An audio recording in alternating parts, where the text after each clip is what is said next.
সে জামদানি নিয়ে 80 টাকা মাছ আমার 80 টাকা আছে 80 টাকা পড়ে গেল ঢেলা কালারের ভাইপো মনে হয় ওই জায়গায় জাম করে দিলাম ভিড় ভাগতো কত হলো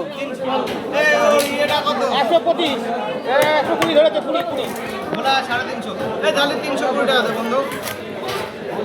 বল কি পিস হবে গাড়ি খাবে বেশি হবে না কিন্তু এই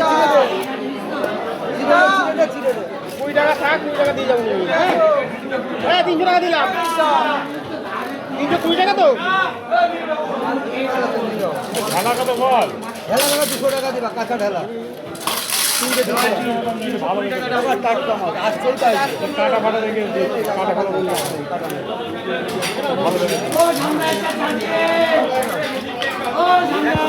কেটে দেবো এই দু পিস বড় থাকলো জামাইদের জন্য নাকি সব ছোট করলে কেমন হয়